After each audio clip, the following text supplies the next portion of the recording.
I am not a Negro, Black, colored, African American. I'm a Moorish American. Peace.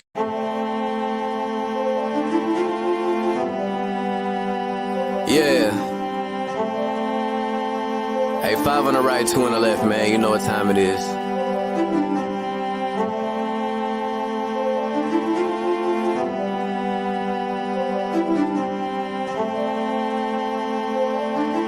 Yo.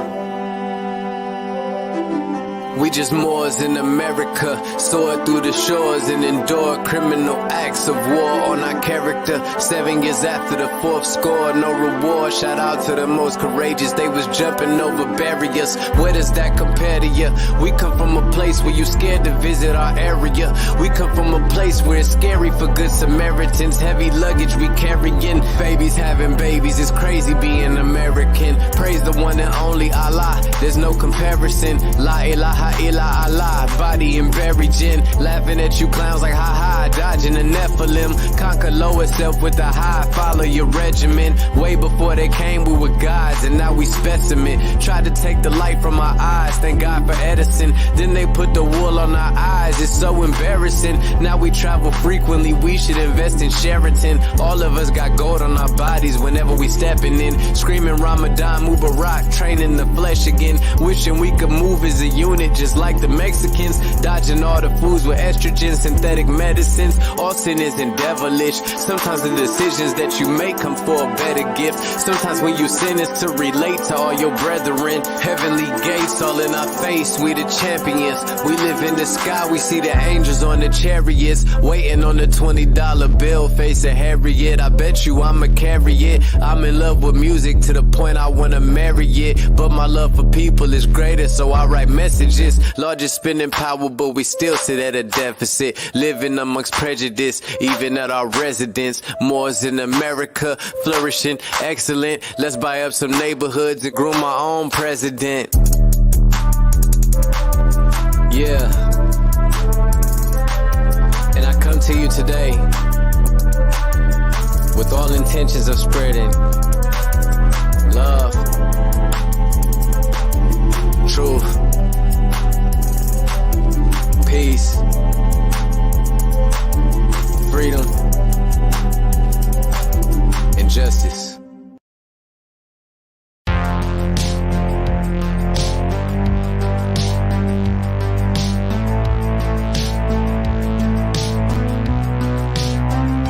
All right, Islam Moors, you're now here with the Moors in America broadcast. We're live with our brother Mahdi Sufi L.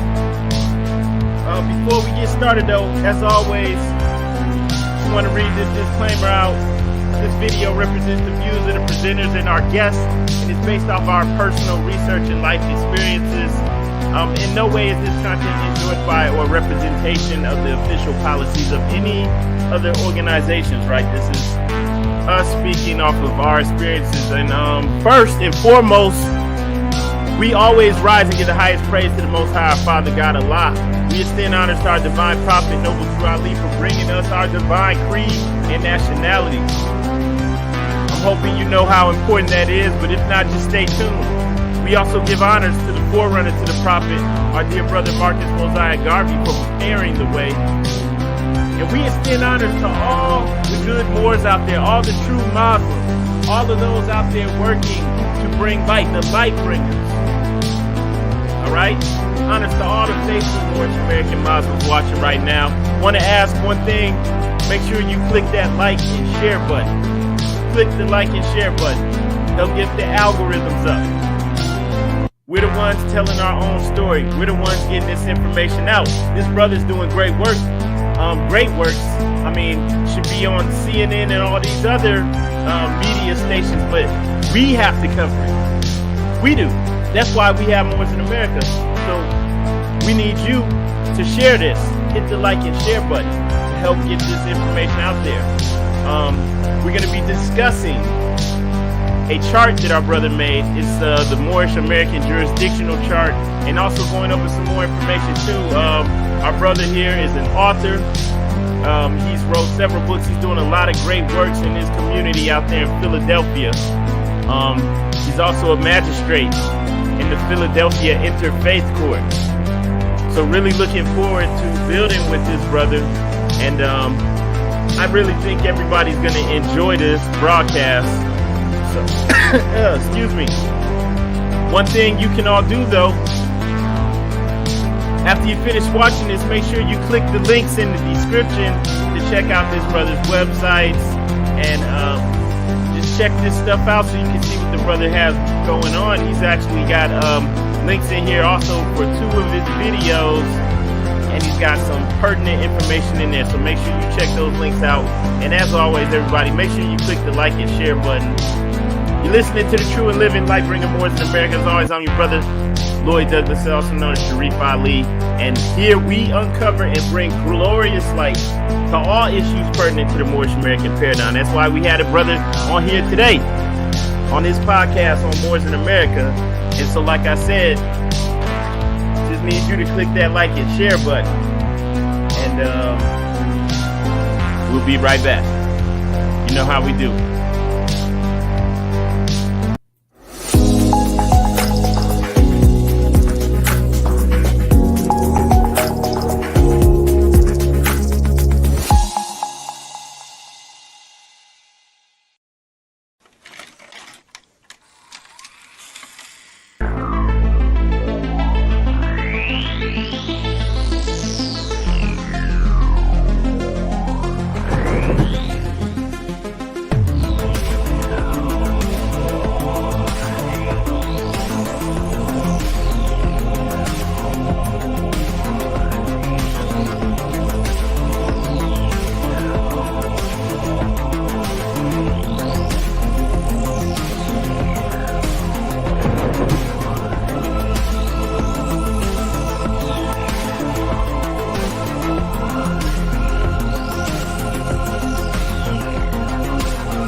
All right, Islam Moors.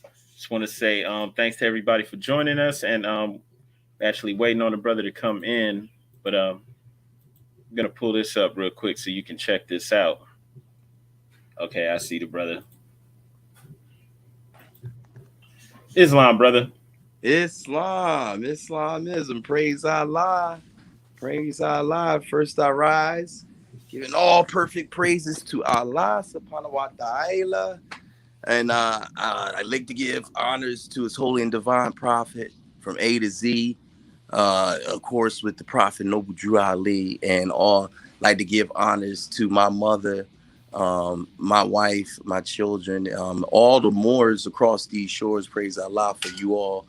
And, you know, this is I, the magistrate, M. Sufi ill. Oh, Islam, brother. It's definitely a pleasure to have you on here today. I've been seeing some of the works that you've been doing in your community just on, you know, online on Facebook. And I've been wanting to speak to you for a minute. And you know, it's great to have you on. Now, you've written a couple of books, is that correct? Islam, yes, Moors. I wrote the Mufti's manual for greater governance. Okay. Right. And that was basically a journal of the travels that it took to operate our missionary outreach programs. You know, our dear prophet Noble Drew Ali instructed us to what,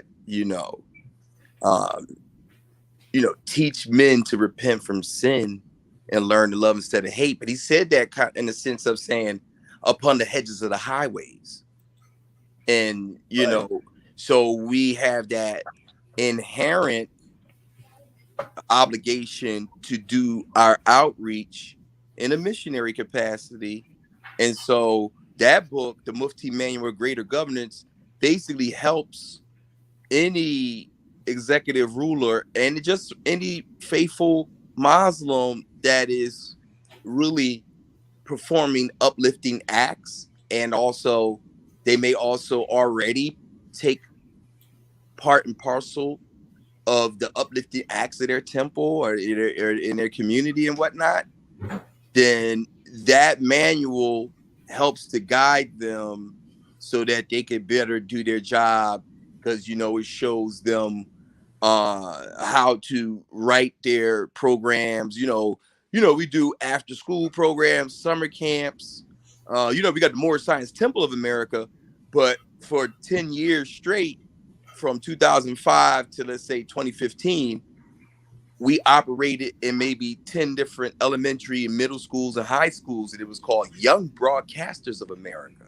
Wow. So that was like one of the ways that we were providing that olive branch to the community at large, because it's just more like we're doing this for our own families primarily first, because charity starts at home. However, as a larger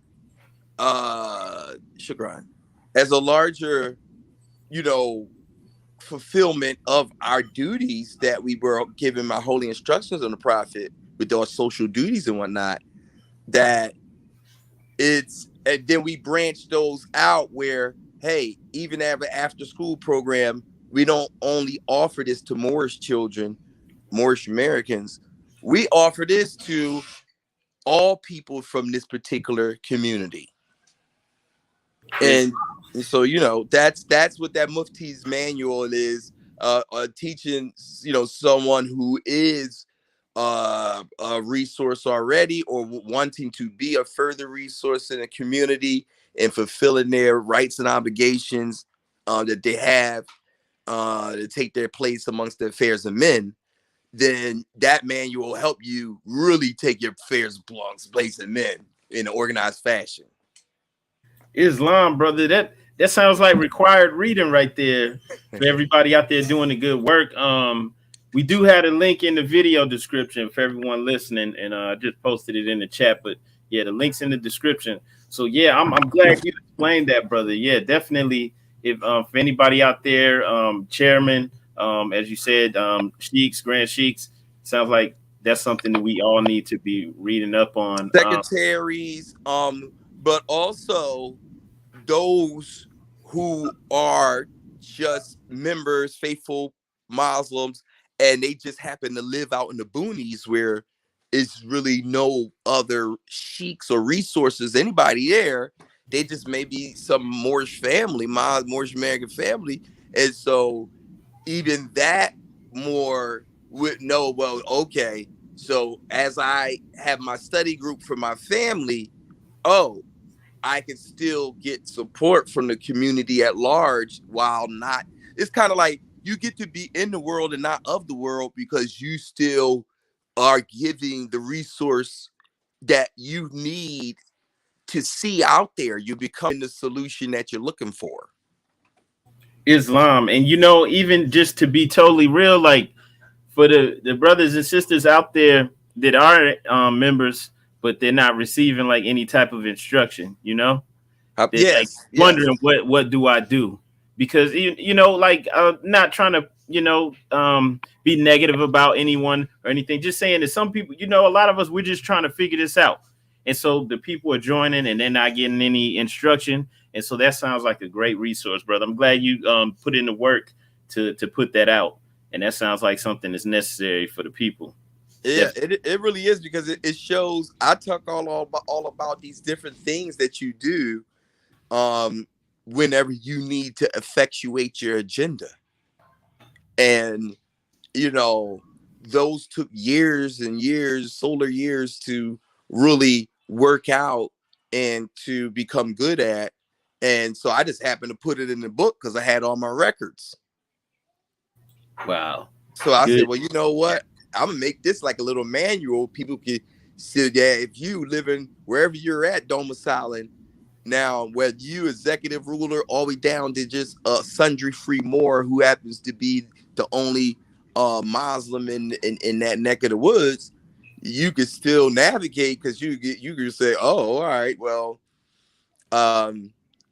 no taxation without representation. So in the manual, you're learning like, oh, so I don't have to be aggressive dealing with the county authorities wherever I'm at and domiciling, because everybody's promised a Republican form of government in the United States. So under intelligent tone, you just can go there, because once you're a missionary and you know that the prophet sets you up for success in that way, then it's really like the intelligent tone that the prophet was saying. So the manual is basically showing you that, like, oh, you go here and you go there, and then you'll find that there's an empty Moorish American chair there the whole time.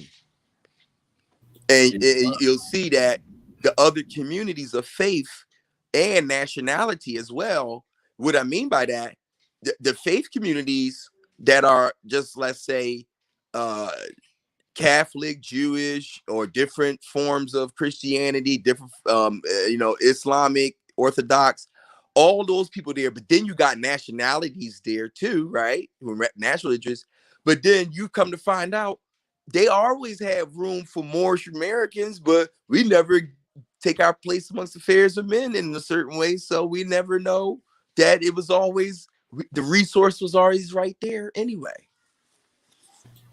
Islam, brother. That's beautiful. Beautiful, brother. I wanted to ask you a couple questions before we really get into it. For the people that's watching, I'm sure everybody can see this chart, the Moorish American jurisdictional chart. We're going to get to that. But there's a couple other things, too. Just looking at some of the things that you've been doing, looking at your website, I saw you had a video on there about the Morocco Day, the flag raising ceremony, right? Yeah. Islam. So I wanted to ask you about that because we've been to Philadelphia, also known by the ancient name of Shechem Mexham, and we've seen that that road, I think it's Benjamin Franklin Parkway, where it's got all the flags, right? And we saw the Moroccan flag there. Now I was wondering, like, okay, was that Moroccan flag up there because I know that they put the flags up there depending on, the amount of people living in Philly from the different nationalities. So was that flag put up there for the Moorish Americans, or was that for people from the nation state of Morocco? Wow, Moors. Just love you. See, you got some teaming thoughts, and so I love when Moors have sharp questions like that, because that means you've been really spinning your wheels with, you really are a thinker. So praise Allah. It's so deep more that you bring that up, because really actually that Benjamin Franklin Parkway, if you were to look at it on the map, that is part of what I brought down. See, like, let's say all of the land from indigenous people, Native American Indian tribes and whatnot, they are all overseen by the National Park Service, who is a federal agency. All right. Like, they wear the green hats and all that. They protect Yellowstone Park and all these federal parks or whatever. The only federal park we have in Philadelphia area is the Constitution, where the Liberty Bell is. But I had actually, and the Moors here in Philadelphia, we actually, whoop, whoop, there you go. We actually redistrict that land, Moors. That land, that strip, the parkway ends with the actual Philadelphia Museum of Art stairs, which they like to call the Rocky stairs, because this stupid fictional character, even though we love Rocky, whatever, but so he ran upstairs, whatever, and he stole that from a Muslim named Saad Muhammad, by the way. That's a side note. But that site that you're talking about with the flags, with the Moroccan flag, my empress, my wife, Dr. Poetica Bay, she was the creator and curator of the Moor Tour, and we had a tour, Moors, for 2 whole solar years, from 2016 to 2018, right from that flag. That's why you're blowing me away. We would all congregate, and Moors from all over the galaxy would come from Baltimore, everywhere, and just come there. And when we had the tour dates, we would walk from the Moorish flag up to the actual steps of the, the art museum at the end of that road, basically like a block and a half, 2 blocks away, if you would have measured it. And that's the whole land that is really represented from the sky view. I have put the federal claim on there. Wallahi, Moors. I wish I would like to have share it to you. I'll inbox it to you so you can share it. But we put the federal claim on there, and we had the National Park Service come down on the museum like a ton of bricks because of that flag and because of that site. Because from the sky, Moors, wallahi, that I gave them the Masonic explanation. Because from City Hall is like a block before the Moorish flag, by the way. So the City Hall is like the center of the compass. And up the left hand of what would be the compass in the square, because you know how a compass is like, the square is like this, and they got the little Masonic G in the middle or whatever, and they got the, both sides like this. So that street is Benjamin Franklin Parkway, by the way, running from City Hall right there. So that whole street, Moors, is from the sky view is an ankh, is in the shape of an ankh. Wow. And that ankh is because when you see at the top of the ankh, I'll get there, but it's an ankh. It runs from the base of there, right behind what you're seeing now, right behind all of that, City Hall right there. That's the base of the G. Then that street right there, we're coming up, Ben Franklin Parkway, is that right wing of the compass, Masonic compass, which forms the ankh, because right where the person's taking the picture at is a circle. They call it Eakins Oval. From the sky, you can look up the sky view when you get a chance, and on Google Maps or whatever. And it's an ankh. So the ankh is what?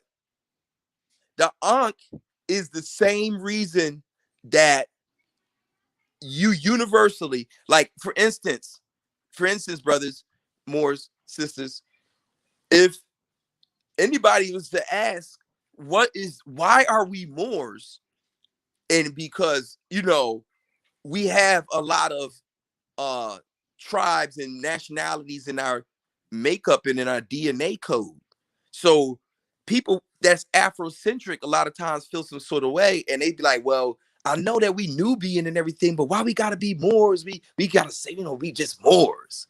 And they don't understand and realize that you're Moor primarily, no matter what you are as an Asiatic, in a sense, because whenever you were born, man is not the body, nor or the soul. He's the spirit and the thought of Allah.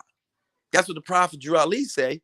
So man is not the body. So when we come through our mother's womb, we actually come through the fallopian tubes. And remember, the fallopian tubes is in the shape of the ankh. You have the woman, and then you have the fallopian tubes, which is the ankh.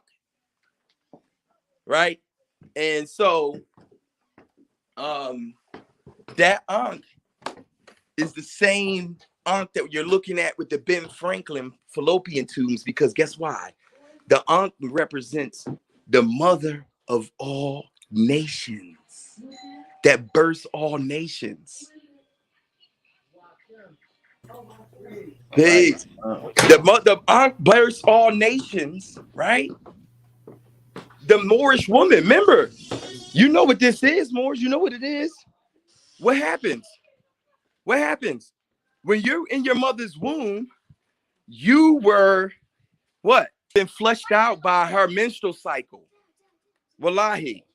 You had to moor yourself onto the side of her like an anchor. Because remember, a ship gets moored. You don't park a ship like you park a car, by the way. You moor a ship. You know that, right? So that means you tie that ship up with a piece of rope to a post. You moor that ship. So that's what you do as a fertilized new ovum, not even a fetus, an embryo maybe. You moor yourself down the fallopian tubes. So that's why we're Moors, because we all are spirit beings, thoughts of Allah that got moored or anchored, got moored into the third dimension or the physical world for, a spirit being, what they say, having a human experience or whatever. Islam. So that's that physical representation is in Philadelphia, Pennsylvania. And I myself and our local tribe of Moors here, Moorish Americans, did make the federal claim, because at the end of that fallopian tube, because remember that Ankh, that it births all nations. That fallopian tube of the Moorish woman births all nations, and at the end of it, that road is that mound, that rocky stairs. Ain't that something, Morris? That pyramid on the back of the dollar bill is the Philadelphia, is at the end of this road that you're talking about. So we took Moors from the Moorish flag on up into that mound, Return to the Mound series. And praise Allah for, like I said, a lot of elder Moors. We gave the tour for free. So we gave the tour, and we would love for Moors to, have us in demand to maybe do it one more again. But that flag is really just speaking of the connection to, because you know how we call it, in a certain sense, they call that flag the Moorish mother flag, because there's a lot of different Moorish nations all around the globe. But the one with the red field with the 5-pointed green star, that's the mother of all those flags, over 10,000 years old, etc. Right? So that's showing you more mother flag, the mothering, because you as a spirit, thought of Allah, in order to get here in the physical world, you would not have gotten here unless you moored yourself onto the side of her Ankh. So that flag represents us as all Moors mooring ourselves on that Ankh, on that fallopian tube. And that's why we're all Moors. That's why, and that has explained it to a lot of people that didn't understand why we insist on calling ourselves Moors. Well, we all Moors anyway, because you was a thought of Allah, and you would have never made it down unless you moored yourself, son of man. Islam. All right, gratitude for building on that, brother. And I was just wondering about the Moroccan flag up there, and wondering who that represented. If it was about our community or they for as far as they concerned, they put it up there arbitrarily, thinking it's talking about the Moroccans in the East. You know how they do it. But I'm just saying that. But still, Masonically, they still put it up there correctly on the right block on 22nd Street. I mean, they still do it like that too. Islam, gratitude, brother. Now, also, I'd like to ask you about the family-based court, the Interfaith Court, right? Yes. I've seen on there that could you explain that for us and just let us know what that's about? I saw on there that it's basically, I guess it's an alternative to regular family court. Correct me if I'm wrong. Islam, that's a great way to look at it, because it's an alternative to family court, Moors. For so many years, people that are smart, they, basically would feel like they have a court process or want to deal with justice issues and stuff. But, we had to really go all the way because, we had enough training and resources from our elders, sheiks and everything to do so. So what happened was, as I began to do missionary work, I became a chaplain. So we kind of affectionately refer to it as chaplain's court at the same time. It's interfaith court, but it's like people get the chaplain of their choice to handle their family court issues. And that chaplain will serve as a judge, as a magistrate. Now, it had to be done in that way so that legally and lawfully, even the federal government had to smile on me and say that, wow, that was the perfect alignment that allows you to do those things. Okay. Because what happens is people get married every day by their bishop, by their bishop, their imam, their sheikh, their rabbi, their reverend, their pastor, right? Islam, yeah. It really doesn't matter. That pastor might not be known by anybody, really. The state doesn't really hunt that guy down, and the county doesn't really like scrutinize his signature so much. They see, oh, Reverend Pork Chop signed your license, okay, and Preacher Pork Chop, and then they just, they just accept it. So why is it? See, this was beforehand. Before we created the court, people would have their minister marry them, their imam, their sheikh, their prep pastor, whatever. And then when it's time for child support, child custody, all kinds of issues, they're in front of people that are not of that same faith and not of that same belief system, when it was not a non-secular, it was not a secular procedure. So it wasn't like the family just went down to justice of peace. No, most families have a ceremony in front of a religious person of some kind. So legally, they had to deal with a person like myself who knew that, well, I'm high clergy.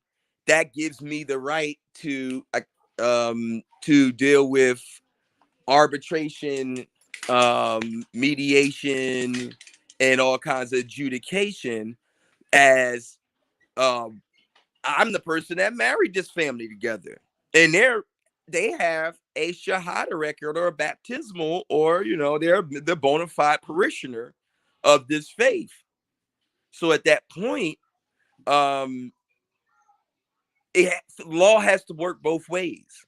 So we know that people are often not really provided real justice, and especially in family court situations.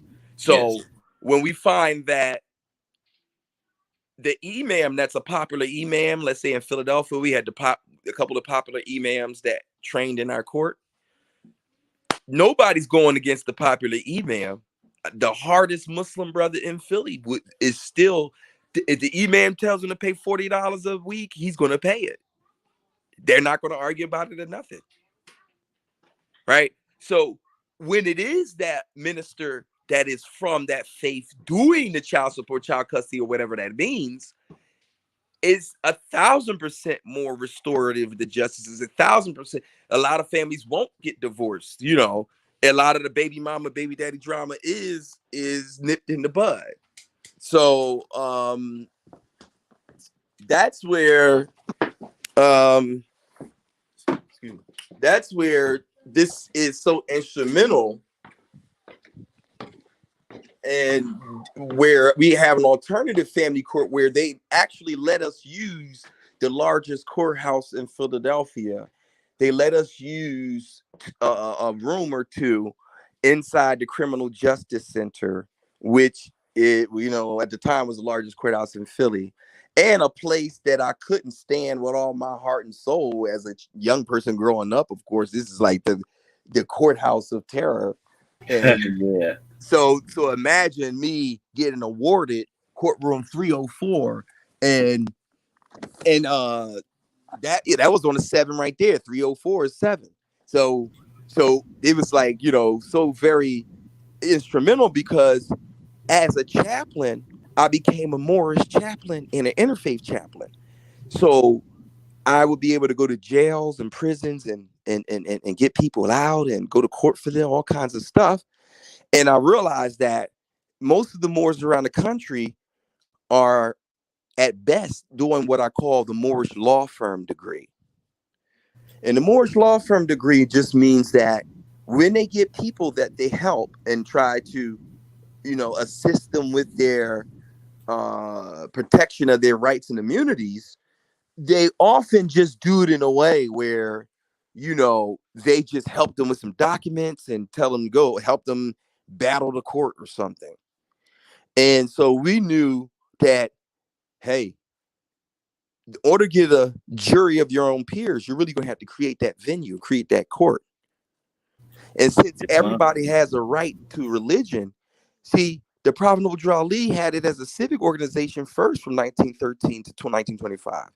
So obviously something about religion must be very strong for him until 1925 say, since the work is largely religious, it's going to now not just be about civics and nationality.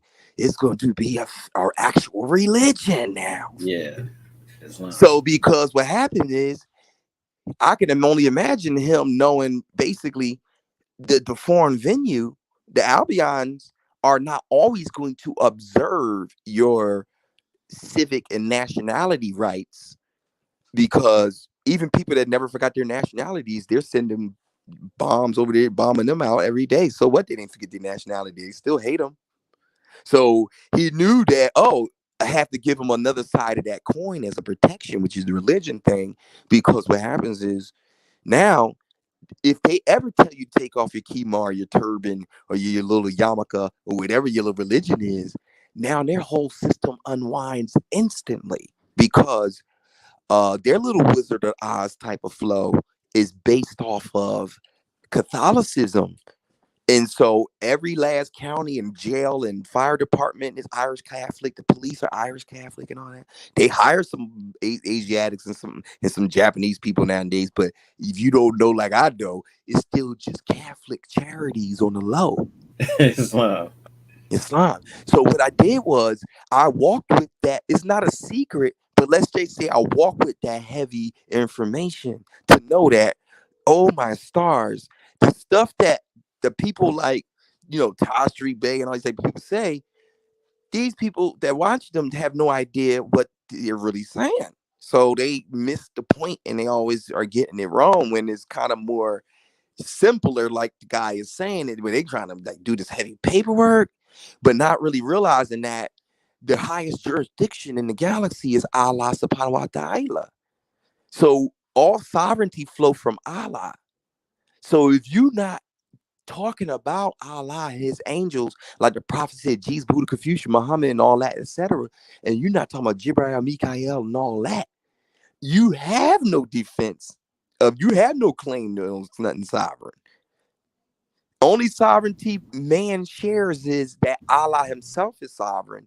And as we, as the vicegerents of, because remember, Adam Salatu Salam was the first caliphate, because he was told, oh, Allah said, oh, I'm not doing nothing. You going to be me down on the physical plane. I'm not getting out of my currency, out of my seat. So Adam, you name the animals and give them their titles, and you tell them what they are, because you the Lord of the physical plane. You're going to be me down there.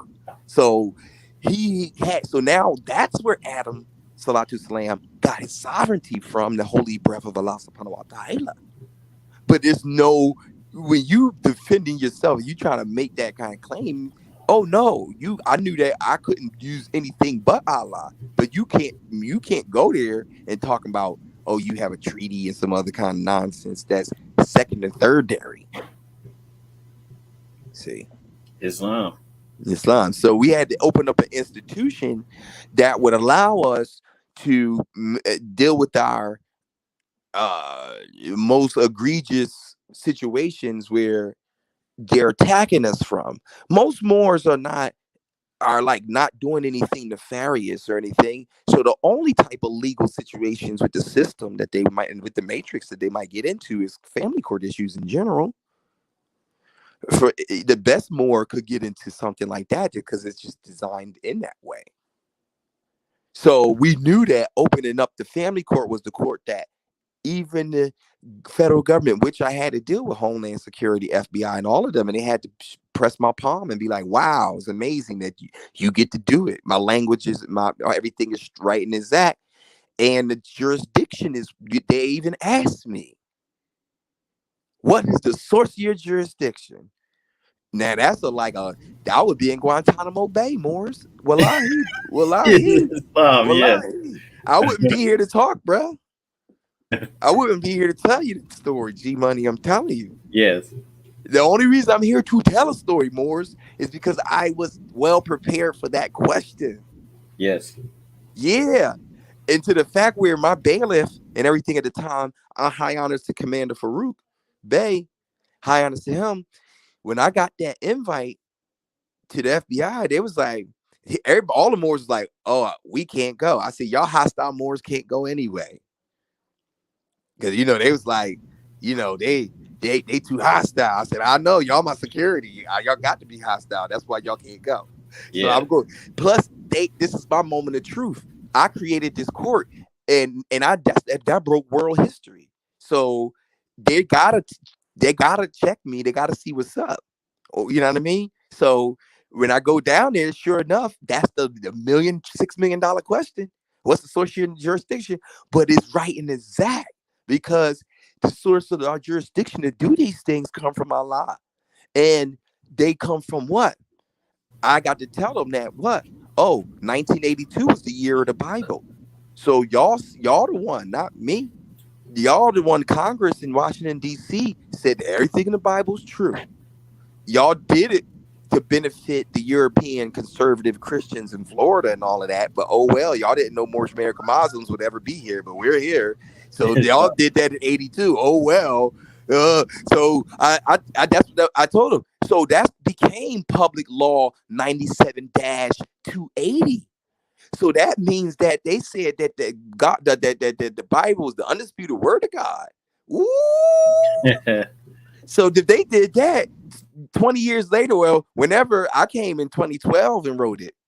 So in 2012, when I picked up 1982 law, I was drunk. I was like, I had drunk 18,000 beers or something. That's instantly drunk. I was so happy with Allah's grace. Are you kidding me? So I'm reading like, oh my goodness, I know what to do. Oh, because they're saying, oh, so the Moabites and the 12 tribes of Israel, and oh, that means we're leaders of the free galaxy. Islam. Oh, so that means everything that the prophet said is true and legally binding.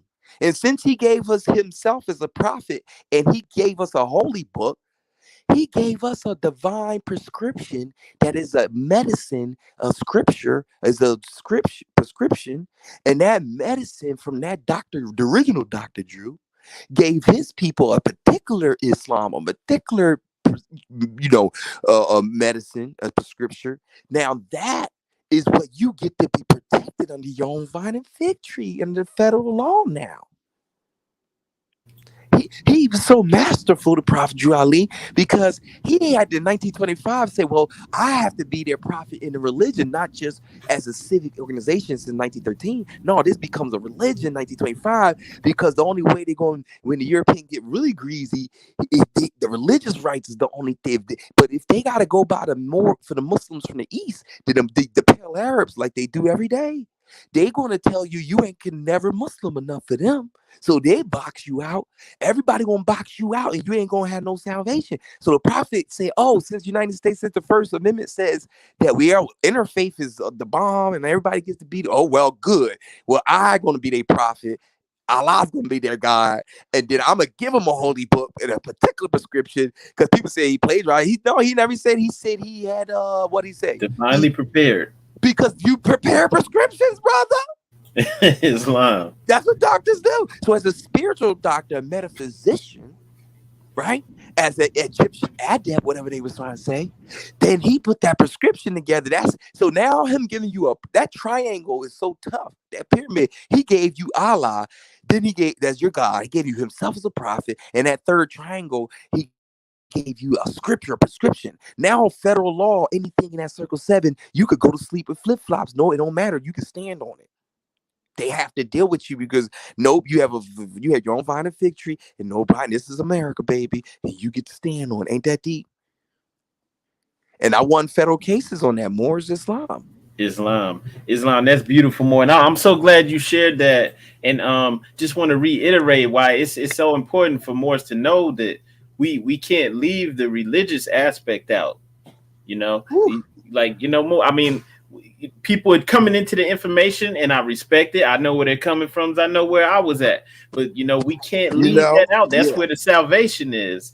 From our perspective, as our prophet established it, promoting economic security is a part of our religion. That is so beautiful. The prophet said, we shall be secure in nothing until we have economic power. He said, in connection with our religious aims and beliefs, we must promote economic security. So that means what? You know, the businesses could be He under the gave you temple both because sides that's a of the part of our coin. religion. He gave he gave us everything, and so it's The really civic important. part I is hope great. Moors are listening. You can't leave that aspect out. It's See? very important to come in, do the work on cleaning ourselves up. I know that's the hardest part, but to come in, because that's where the salvation is, more Islam. I'm so glad you shared that. Yes, Moor, and because we was the most non-religious Moors in the galaxies. That's why Moor can't tell me nothing. We was the God bodies of life. We was the Philly Wu-Tang. Like, we met Wu-Tang, we battled them, we chomped them in the streets of Philly when they came, they dick people where they from, but we was God. So we was the most non-religious people in the galaxy. Kid me? It's just that we had to have hikmah, which is wisdom in Arabic. Because knowledge is infinite. You can mental masturbate forever with some information. You ain't gonna never be effective. It's the second factor of how you apply that knowledge, the wisdom degree, that applied knowledge. So we had to say, well, hold up. Hikmah says that, okay, the holy birth. Because see, what happened was when we saw that we had our universal flag, that was the 5-pointed, 7, and with the sun, moon, and stars, and 5% and all that. And then if he had crowns with tassels on them, like Kufi's tassels, then we got hip to more science, and the Moors came to us because we was the baddest gods in the galaxy. The Moors stepped to us, all the elder sheiks. We found out, the original version is the Fez, and this 7 that we love so much on the universal flag come from the Prophet Noble Drew Ali. Yes. We said, well, hold up, God. We scientists, so we ain't stupid. So he was like, well, hold up. That we got to, this is what it's about, because that's bringing the old to the new, and so that's, the young Moors don't know. They don't have no excuse. No, you can't be more non-religious than us. We bombed you. We bombed every preacher, every imam in the street. We beat every Masons cried when they see us. We know all the Masonic steps. We killed them in the street. We was 17 and 19 and stuff. We was vicious. We looked like thugs, and then they would come up. We do all the Masonic sides. They would run. So we was like crazy. We had fun like that. We looked just like thugs and stuff. Our people, they was thugs too. But we would just so we was most today. So you could be more non-religious than us. So we could remember Allah and zikr Allah and come home to Allah subhanahu wa ta'ala. And that's why we be looking at the young Moors. Oh, well, you can think you do it without Allah, Yahweh. You think you better than Jesus if you want to. But okay, Jesus, the master teacher. He's the one that showed you how to get us. The planet been on quarantine for millions of years. Only Jesus and Buddha and a couple people represent people who was able to get off the cycle of birth, death, and reincarnation. They only them symbols. So you can be. I don't know how you be better than Jesus. So they don't want to come home to the real power. They thinking it's not about Allah and Jesus and all that. Yeah. Yep. So I mean, definitely I relate, man. I relate too. And Moorish, y'all need to read Surah 2, Ayah 30, so you can really know how this applies to you, especially if you out here trying to beat somebody up with the paperwork. It's like, look, you can't even really explain how you have any power that you're claiming to have. You have to know what you're standing on. See? And I'm real glad that you brought that up. I know Moors are interested in this chart that's up here. Want to know what's going on, what this is about. So did you create this Moorish American jurisdictional chart? Yes, I did. Islam, and I passed that as a fatwa. As a Grand Mufti, I issue fatwa, which are edicts that are rulings in the religious world.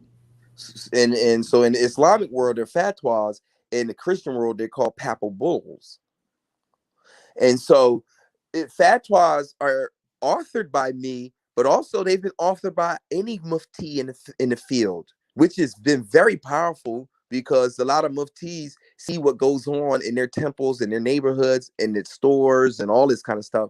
And they're the ones that really kind of bring back, or somebody can bring it to the mufti, and and that mufti brought it to us. And we issue a lot of times, whoa, that's deep. And then we make and then me as the Grand Mufti, I make an official ruling on it, so that lawfully, legally, that we could use that instrument later, and we could defend ourselves or whatever we need to is a ruling on it, and even in a foreign venue that Europeans had to deal with that religious ruling too. Islam. So how would you enforce a religious ruling, like if you could speak on that, like dealing with people from outside of our community? Well, fortunately, the European man is such a simple-minded creature that he has his mojo how he likes to do things. So it's not any of our. If the other guy on the other side was a Chinese man, it'd be different. But since he's an Albion, we can triangulate him. Okay, so they only gonna deal with the fact that there's so many Moorish fractions in the country and Moorish confusion that people have caused for a lot of bad reasons, but even some people had to do certain things too. So it's a mixed bag of nuts in that sense. But as far as the Europeans are concerned, they don't like anybody. They don't like you. They don't like me.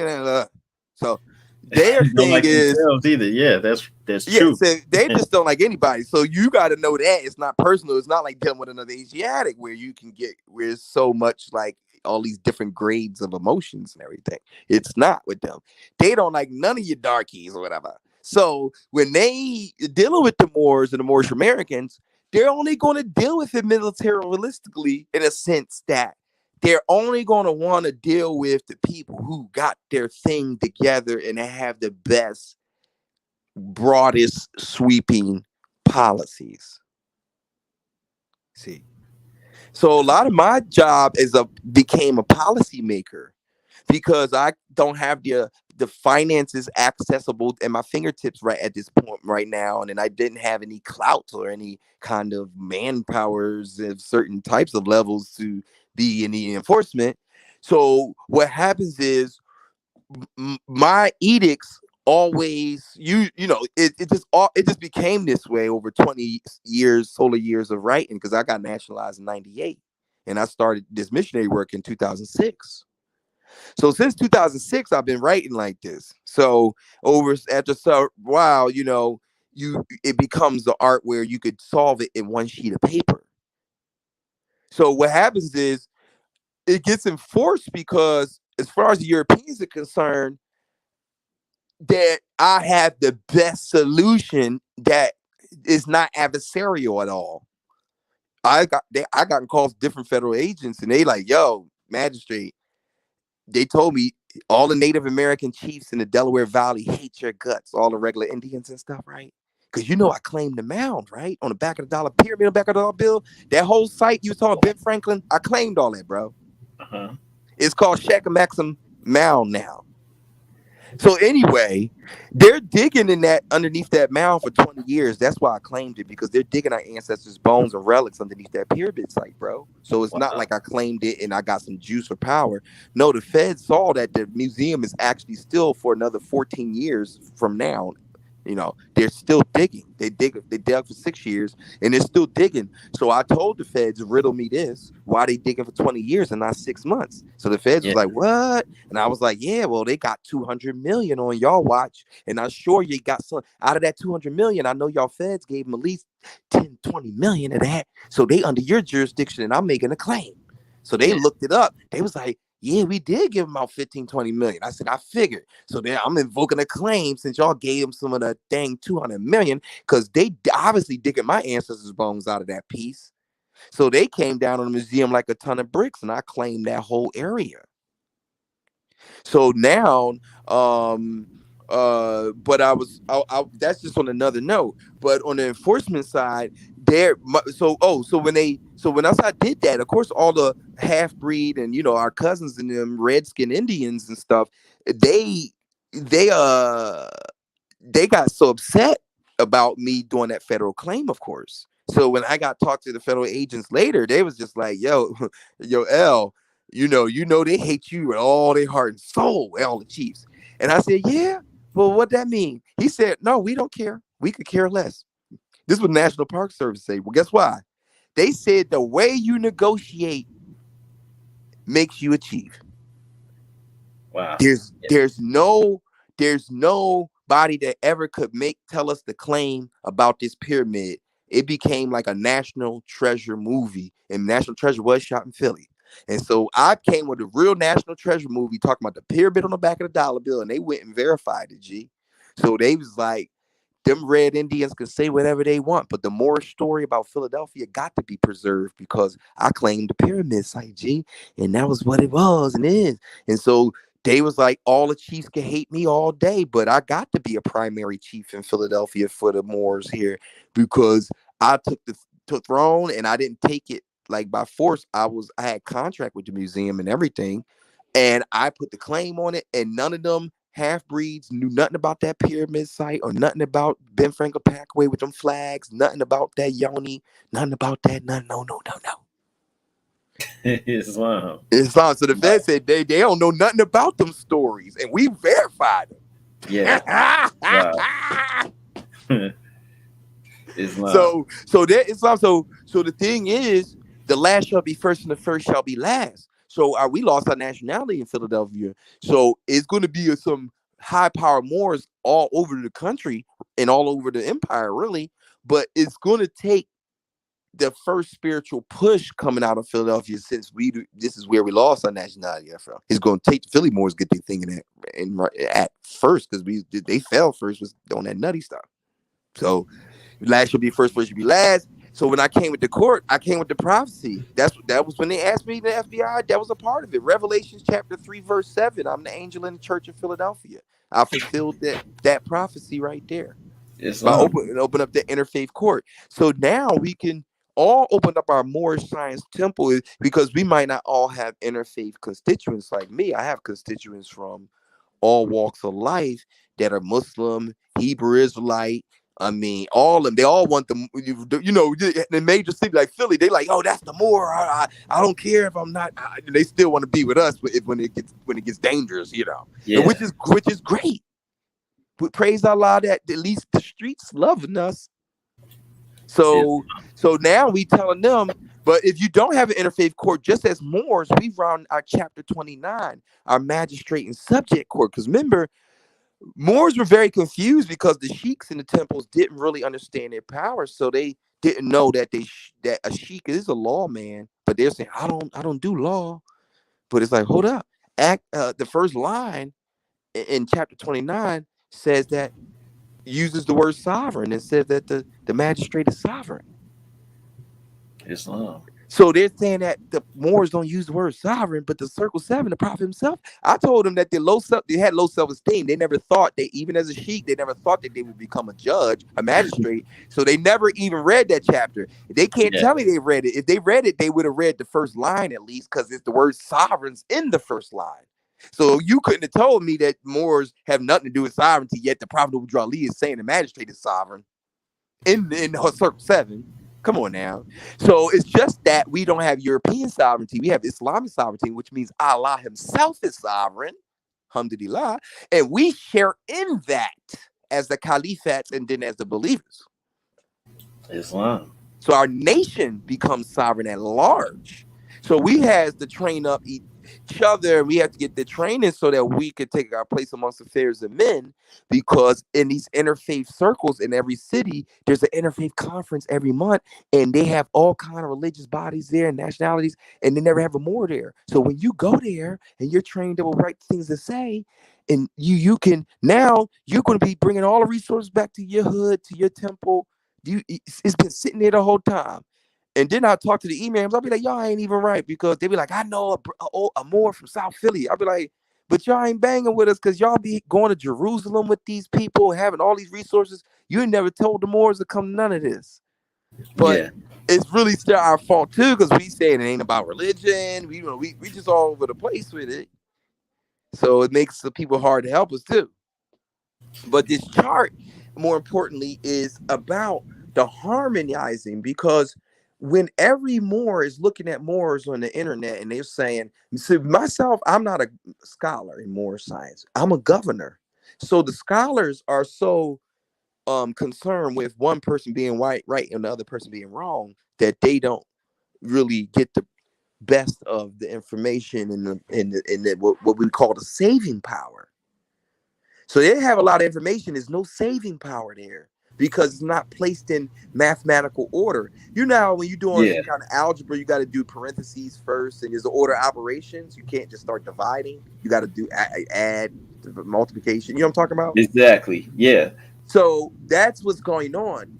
When you look at one group of Moors online or wherever they are, this group is saying, well, we do this and then everybody else is wrong.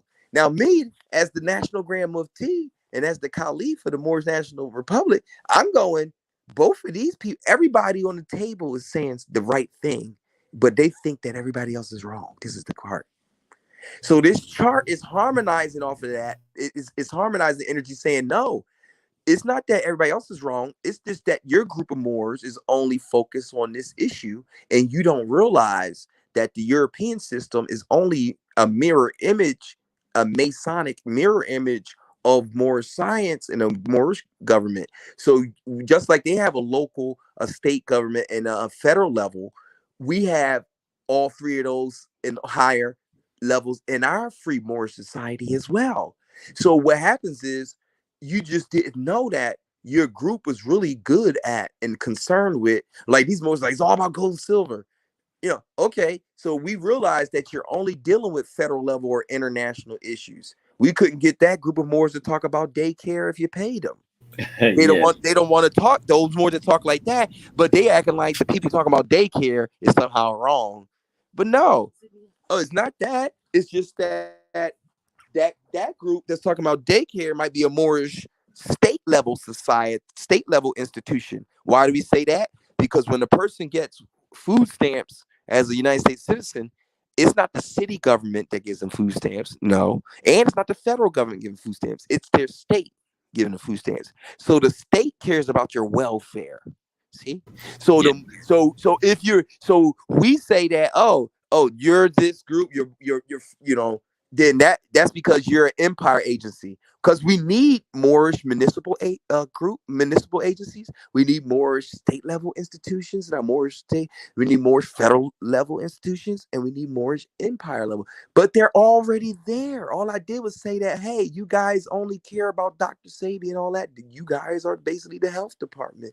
You can't front like you're not, because every time we talk about monetary issues, you be like, money doesn't matter. You know, it's like, wow, okay. So you are really the health department, but we're not beefing with anybody. We know that we need all departments. It's just that departments don't know that they're just departments, or they're just one jurisdiction of the Moorish society. They're the federal level Moors. These are the Moors that handle municipal level issues. Just listening to what you're saying, I see how that could work, because one of the things, one of the challenges is that all of these various institutions, or many of them, they want to assert themselves as the head, like the central figure of the entire movement, and assert that their institute comprises all aspects of our government. And so, like, you know, what you're saying, man, that makes sense. Yeah, because it's so hilarious, because you can't tell them. If you say somebody makes a more empire, they some of my homies. I can't get that more to talk about a municipal issue. Listen, all politics is local. So you can't be a part of an empire and not have a black captain. No, you have to have a family first. To be, you know, politics start like this. You're within your own physical body. Go downstairs, please. Within your physical body, you are maintained and organized. So now that's within yourself. Then you marry somebody. Now y'all harmonize. Now you have a family. After the family, you have a band. Then you have a clan. Then you have a tribe. Then you have a nation.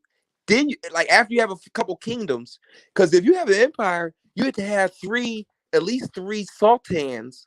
And as the sultans are hanging out doing Moorish business, the sultans realize, the three or more sultans realize, hey, all our kingdoms touch lands, and you know, we all Muslims, so you know, basically we got an empire. Who wants to be the emperor? And then one sultan says, yo, I had a new baby and I'm going on vacation for a year and a half. My kingdom run on autopilot. I'm not being nobody emperor, nothing. Don't bother me.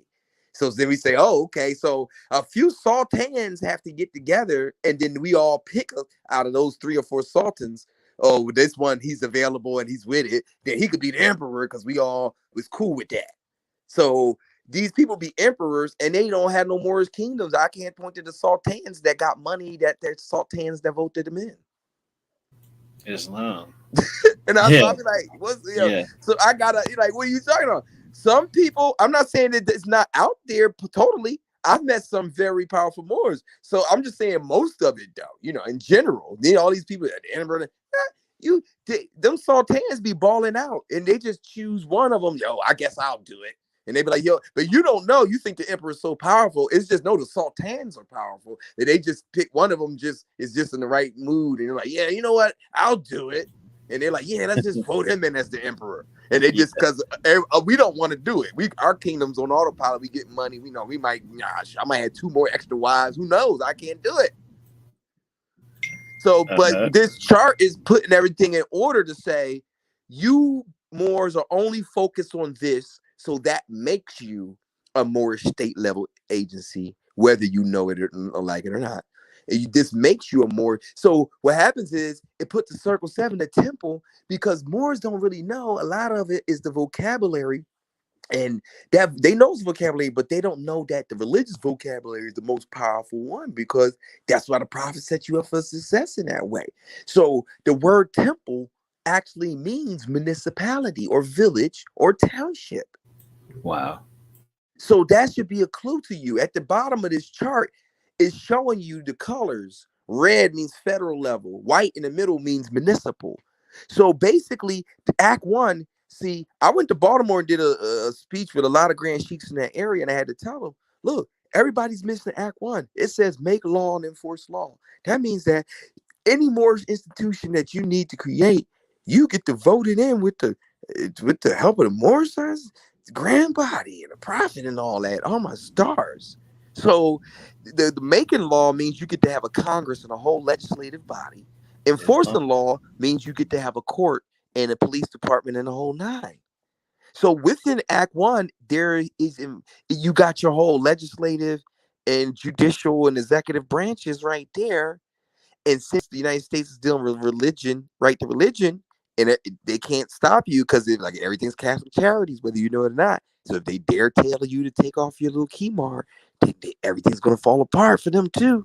Islam. So the prophet gave you a whole religious jurisdiction under the what we call Herd's Revised Statute. It was encoded in under the Religious Corporations Act. See, let's go juicy. Because remember, I had to deal with FBI. They're like, wow, what's the source of your jurisdiction? Oh, the prophet moved to Illinois. And they asked the prophet, why did you move the temple to Chicago? And he said, oh, because the laws were more favorable there.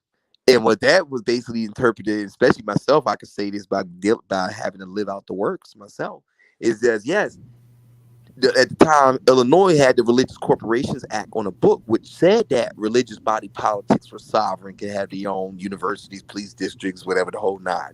So the prophet, the only 2 institutions that benefited from it was the Prophet Ali and the Catholic Church. Those are the only 2 people that moved their institution there to benefit from that law.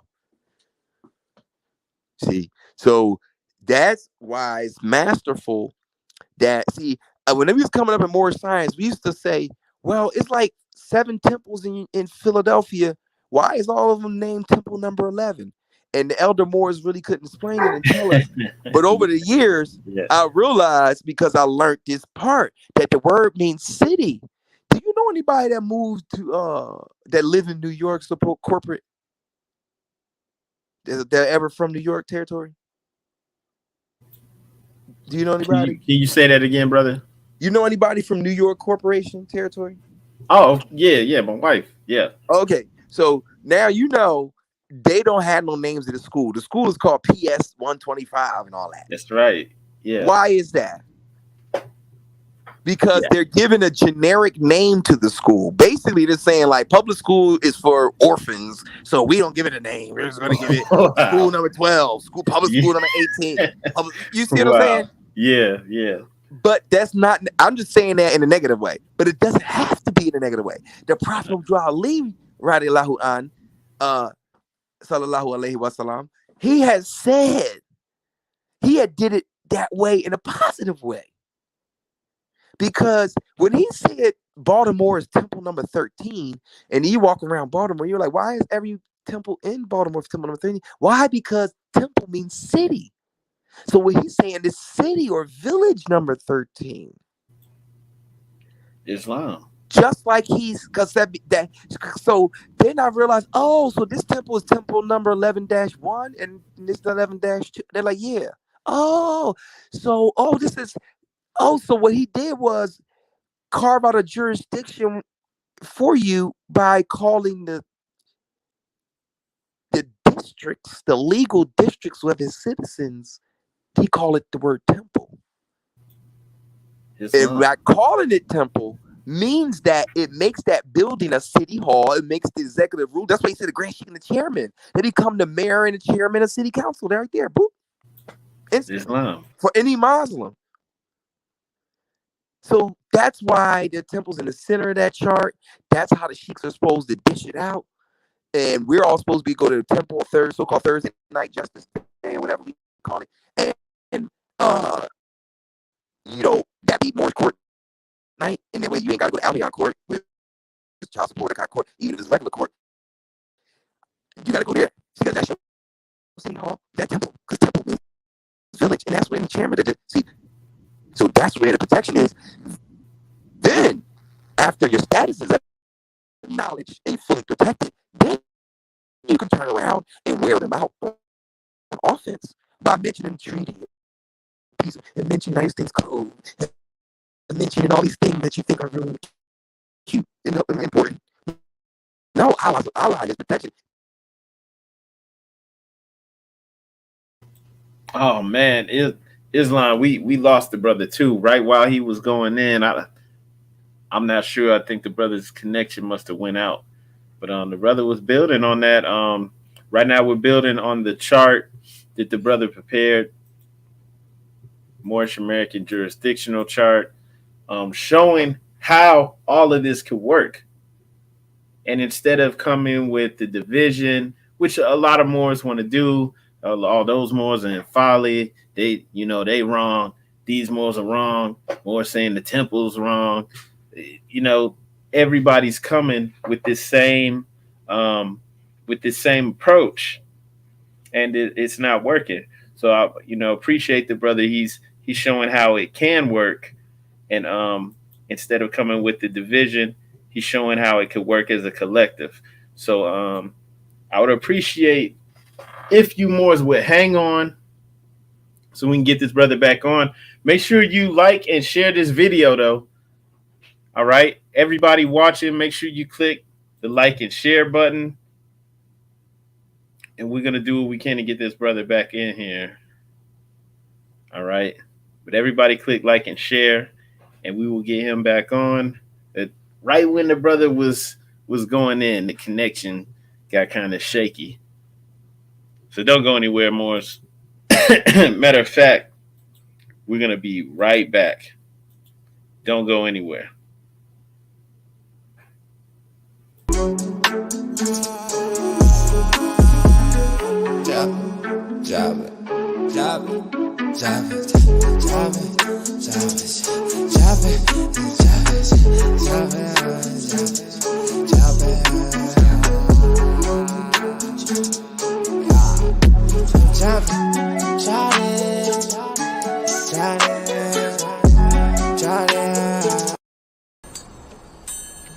New era time. It's so divine, I put my life on the line. Allah made me so I'm built for the grind. New era time. The truth defined the 7 chakra in line. I feel we finally coming out of a bind. New era time. A mastermind take you up on the climb. You know the signs, see the symbols and signs. New era time. It's all sublime, put it all in my rhymes. And if you seeking, then I know you gon' find. New era time. It's so divine, I put my life on the line. Allah made me so I'm built for the grind. New era time. The truth defined the 7 chakra in line. I feel we finally coming out of a bind. New era time. Everyone, make sure to go to 40daymastersystem.com to get an incredible system that's packed with power. You can listen to it from any device, phone, laptop, anything, right, that you can play MP3s on. There's audio. There's an audio book that you can listen to, as well as neuro-linguistic programming that is designed to help you change your life. Check out these awesome real testimonials from real people all over the country, as well as international. We have the United Kingdom on here. We have several states, the entire country covered. Real people have used this to improve their life, including me and my wife. We actually created this, and we actually use this every year, and we're living an incredible life. And I just wanted to share this with everybody. So make sure you go to 40daymastersystem.com. It's really easy. You can get it. You can download it to your phone. You can put it on your computer, anywhere where you can play MP3s, and it's only $19.95, and you get it instantly, right? And it's amazing, and it's powerful. You can put it everywhere. Go to 40daymastersystem.com. All right. Islam, looks like the brother's back. Islam. Not sure what happened, but you were going in, brother. Oh man, my battery died. You know how I was going in there swimwear. Islam. But yeah, I appreciate it, brother.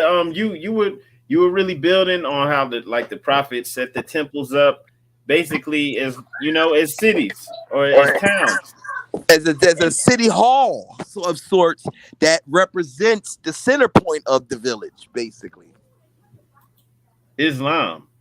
Yes, Islam. And so that's something that, because when I went to Trenton, New Jersey, I used to deal with a sheik out there, honest Sheikh Tardil, and so being that we were in Trenton, that's also the capital of New Jersey corporate.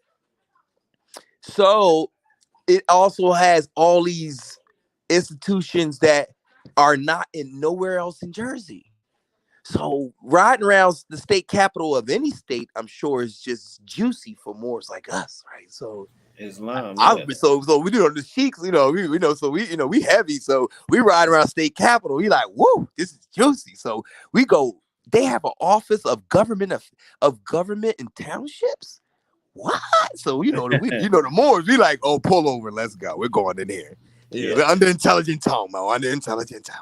So we go in there, we build with them, and every township in New Jersey is registered in that building. That's the office that they communicate with, basically. And I'm like, whoa.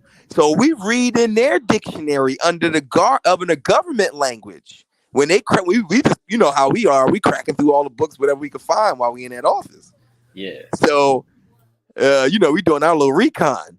So we cracked that book, and it's sure enough, in their vocabulary, in governmental language or parlance, the word temple is synonymous to village, township, or municipality.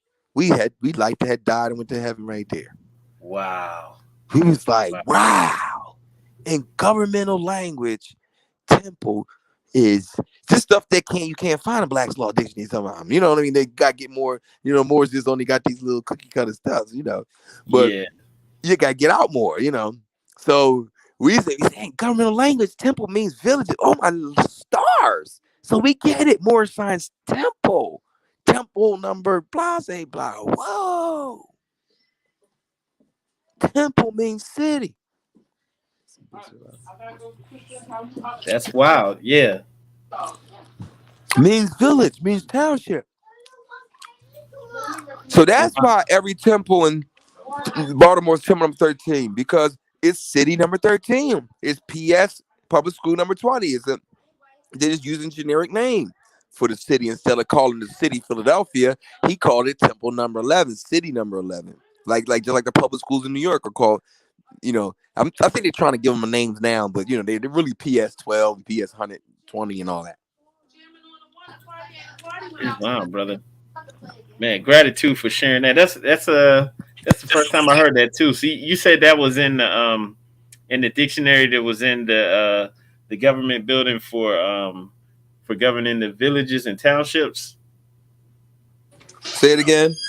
Did you say that was in a dictionary that was in the government building for governing the townships? Yeah, it was the government. It's the office of like townships and municipalities. And we're like, oh, hold up, put it down. We're like an office of. So we immediately translated that. Well, all the townships, the thousands of townships in New Jersey corporate, they're registered in there, and they have to answer to them, or you can't be a township unless you register your township with this building, basically. Wow. But like when you start like me, because you know how it is, you and your best buddies, y'all got 40 acres, and then you say, well, who gonna be the mayor? Who gonna be the sheriff? This is what the Albions do. And then they register an office like that, and that office, gives them a zip code and carve up the land, and not carve up the land for them, but, do the little help with city planning and all that. Yeah. Wow. So that's why the prophet said, I can give you Moorish towns and villages and all that. And he did it for different times, different Moors in Morristown, New Jersey, in Connecticut, F. Turner Ill. Different Moors have had dozens and dozens of acres over years. It's just that by the 80s, the drugs and all of that had made the movement so dormant. But we give high honors to the fact that those sheiks kept all the doors open for the 100 whole years, and they never closed it. That's the main thing we got to give them honors for, is that. That's right. Now that we are coming back to take over the nation, and their elder Moors are going to sit in the back and all that. Yeah. We still got that is amazing. Just want to put that in perspective. That is amazing that some of the Moors held the faith, that they kept the doors open and didn't let this thing disappear from the planet. Because just from conventional, I wouldn't even say wisdom, but just conventional thought, you would think this thing was dead. 1960, 1970s, as time's going by, you would think it was over. But, there were some Moors that held the faith. They kept to it. Ain't that something? And so we can't diss those religious Moors just because, sometimes they so darn religious, it's just a headache. But we still have to, even though they're a headache, you still got to give them high honors and give them their flowers, because, like you said, every Friday and every Sunday, they went to that temple, open them doors. So that in 1998, when I woke up into Moorish science, I could walk to the door. I mean, it's amazing. So then 2000, whatever, the Moors could walk to the door. It still was them old Moors that was just acting churchified, but they kept them doors open, though. It's a miracle. That's right. Yeah, that in and of itself is amazing. And I wanted to go back into the chart now. Now, are you saying this applies to all Moors here? This applies to all Moors, and groups are not mentioned there, but there would be fitting in one of those color schemes that the legend is explaining in the bottom. And would you say this also affects the Moors in the where? In the Caribbean. Did you say in the Caribbean? Caribbean, what, Central America? What about South America? Is this just particularly, dealing with us? It's not dealing with those Moors, because all those Moors are doing like a lot of foreigners do with Americans, period. So they don't make Moorish Americans any different. So they do stuff where they already have a nationality. They're already Haitian. They're already whatever. They never have forgot their nationality. They're more proud about it than anything. So they never had a handicap in that way. So they don't. The temple still wasn't primarily made for them. I'm on the trouble. Ask them here. Oh, here you go. Ask them over there.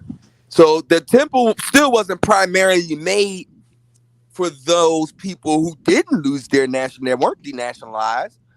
It's for those people, because see, there are all kinds of Moors. There's Moors all up and down these shores. But the prophet still had to make a generic form called that Moorish American for those Moors who forgot due to all these things that they are a Seminole Moor, a Cherokee Moor, a Ghana Moor, whatever tribe of Sudanese Moors, whatever nationality of Moors that they may be. Yeah. So since the Moorish temple is not necessarily it's not for the Moors who I was always a Brazilian Moor, Well, okay. Well, we still probably maybe let them be member if they're regular Asiatic.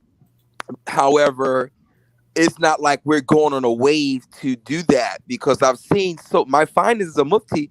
I've seen so much painful things from those groups, because they a lot of them they glean so much from being a Moor. They'll have the great seal paperwork, they have whatever paperwork, and they'll be using it not to get deported, only so that they will not be deported. And they will a lot of times have very much disdain for a mainland Moorish American, like from the hood, like ourselves. And they be looking at you crazy. And it's like, well, hold up. I'm a Moorish American from where the Prophet was coming for, and you don't really vibe with me.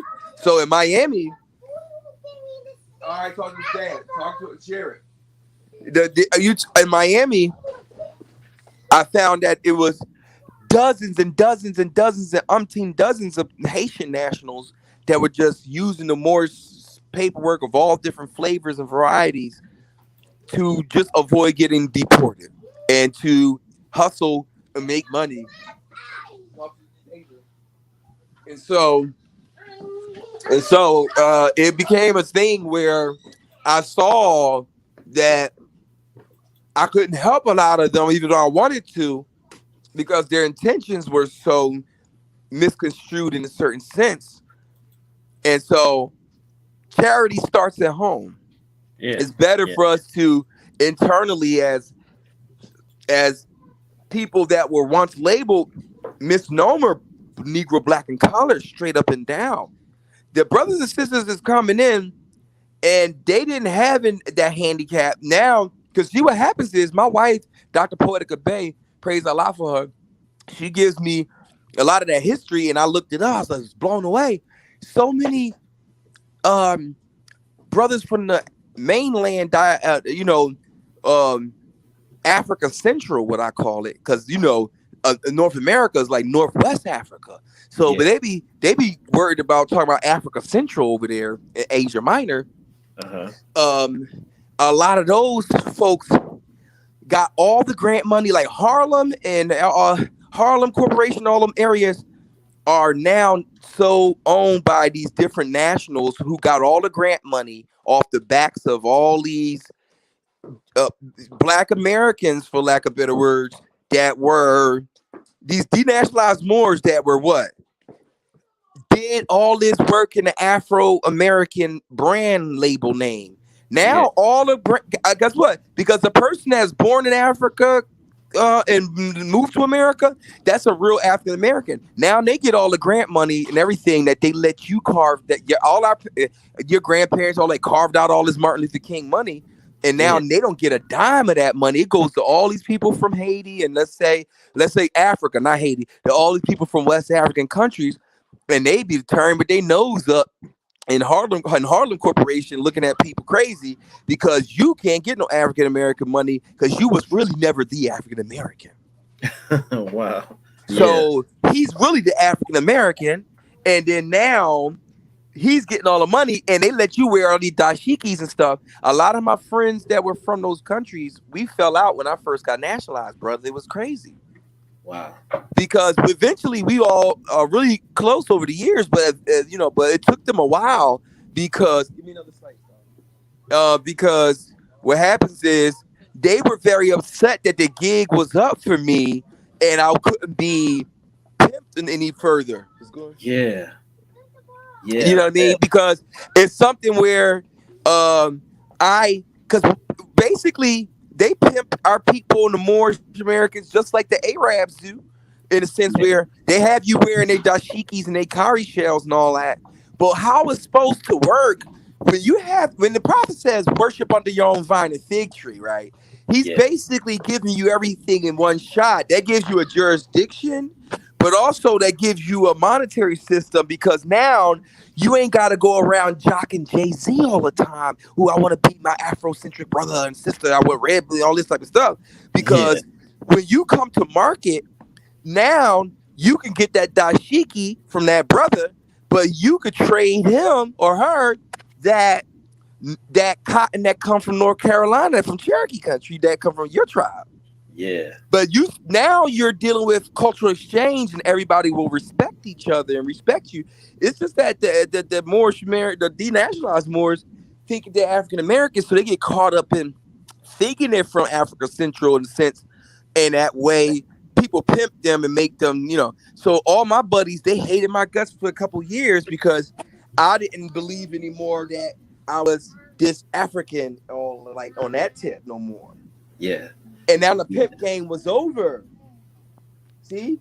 And I wasn't. So what happens is bringing up worship on your divine figure means that you have your own way that you do things from your tribe, from your nation. And then now, if you want some Chinese rice, you can still get it, but everybody's going to respect you full well because they trade and get your little Moorish, water ice and Moorish pretzels, whatever. You all do too. Everybody get that too. Yeah. Because see, everybody get an Italian slice of pizza, get a Chinese egg roll. So people are sharing and caring. But we just don't be having nothing in the market that's Moorish enough. Like I put some holy water. I put some soap out there for my daughters, and they got their own soap line. I just start producing things because it's really about being industrious, like the prophet said. So that's where your nobility come in. That's where people slap their noble on their name, and then they wonder why their sovereignty paper is not working. Well, if you never really gave out no food or did anything noble, none of them Albion European Masons is letting you through that door, no matter how good your paperwork is. Because at their little Masonic lodge, they just got Moors look just like you and your uncle and them, all on their little walls. So they know what a real Moor look like. So here, if they never heard of you, your name don't ring bells, they try to push some Moorish paperwork, Todd Street Bay or whatever paper you got, or RV Bay Publications, whatever paper you got, they just triangulate your behind to know, is this the best barber in the county? Oh, that's not the guy I was thinking about. Okay, who's this paperwork come from? Oh, this is the guy, that's that guy who does all the fancy, carpentry and stuff. Okay, no, that's not him. Okay. And then they keep going down a list thinking that you're a real tradesman. That you're, see, because Masonically, you can't put noble on the front of your name, and everybody don't know that you for like, if something happened, you be in the street telling the lady, don't you talk to that lady like that, because I'll punch you in the face. Or when things happen, you the guy that be coming out, no, don't worry about it. I got $100. We gonna eat a barbecue today. Everybody, we cooking today. I got meat, and the whole block gonna eat. So if you're not known like just straight up and down, not like you're trying to do that. If you're not known for having certain qualities as the best plumber, the best barber, the best tradesman, this is masonry, see? This is more science. So if you ain't that don in your craft or what you do for a living, and not what you do for a living more, I teach the paperwork game, I teach more science. Well, okay, that's why we don't trust you, because all Moors are industrious, and when you ask us what we do, we have actual skills that we do. See, we don't have only mental skills of whatever. We have skills on the mental plane and on the mind body soul connection. So that's always a tradition. European Masons look at your paper, and then you ain't even as popular, or in this, like even a kingpin drug dealer give out turkeys every Thanksgiving, so his name is ringing bells harder than yours still. So they looking like, since the guy that be selling all them drugs, but he trying to build those low income houses for people. No, that's not him neither. Well, who the hell is this noble sultan guy then?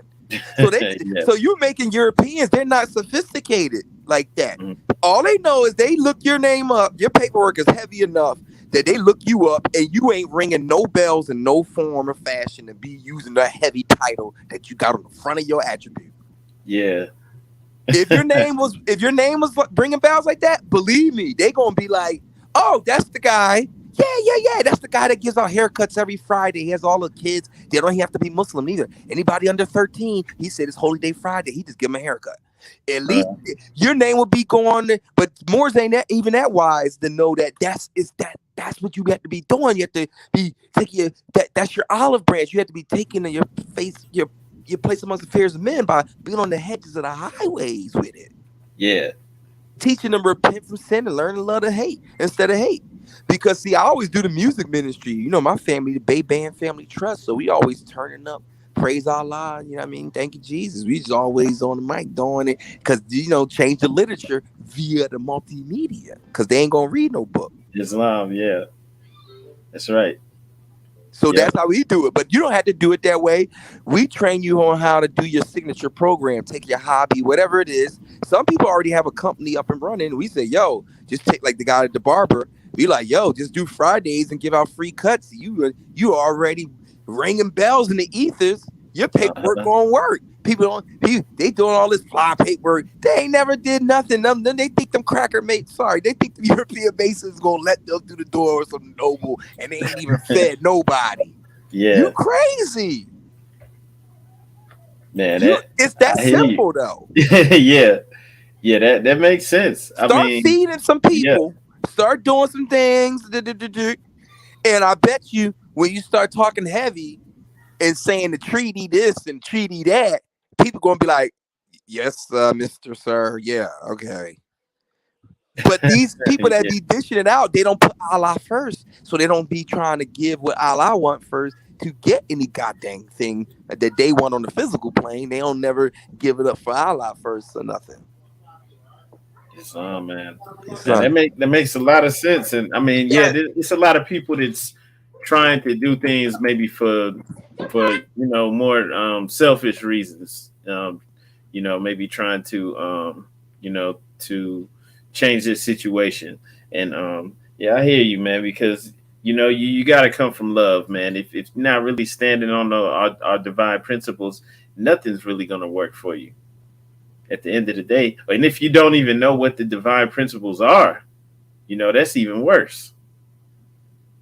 Islam. So man, I really appreciate you coming on here and explaining this chart and just letting us know what's going on, because I really think this is something that could work, that could help to get more people in unit working together. There's so many that just want to see their way is the only way. And I mean, when you look at it like you were saying with the municipal, the state, and the federal level, there's no big eyes or little U's when you look at it like that. It ain't everybody gets a job in this model. It's because but also too, I gotta say, when I went to the Army, the U.S. Army, I served my L on my name. It was like having a protection of Allah himself on me. And so that's where I saw that happen. So when I saw that happen in the military, I said, oh, you mean to tell me, just like Elder Todd used to say and all this stuff, these people is using more science to run all this stuff? Yeah. So I was in military intelligence. I was an Arabic translator, so I went to Arabic school and all that. So with those types of jobs, you get to actually see things you probably wouldn't usually see, which means that every day I see somebody from the Air Force. Every day I see somebody from the Navy, different places. You see what I'm saying? Yeah. And so so I got to see how those fire, air, water, earth, and work together. And that became a model. And that they call it in the military, they call it the joint services. See, the joint services. But I knew that was the unification of the mystery schools. For us, I realized what science, so they pulling that from the fire, air, water, and earth. The Marines is fire, the Air Force is air. And I saw it, I said, oh my stars, I got it. I see. Because, and it was just like the Elder Moors would say, even Elder Taj and them, it was just like that. Just like it. Like to the point where the only difference between what we do when we're rocking and rolling in our good manner, like you might have been to some good Moorish parliaments and whatnot. The only difference between what we do on a high level and what they're doing is they got the money to pay their troops. Ain't that something? That's it. Yeah.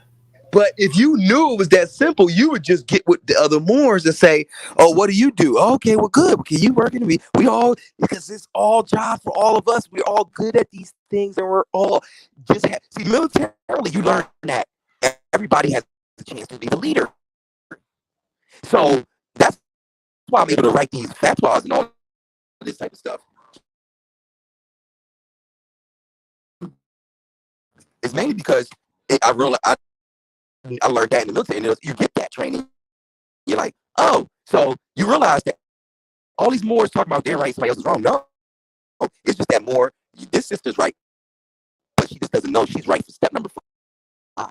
She thinks she's just right about everything. But no, you're right. When it comes to step number 5, sister, trust me, we're going to come back. Oh, man, Islam said, I'm not sure if the brother's phone went out again, but yeah, he was going in. We may have to just run this back another day, but this was a powerful build, and I just want to ask one more time that everybody watching this, of course, hit that like and share button. If you've already done it, go ahead and do it again. Make sure you like and share this.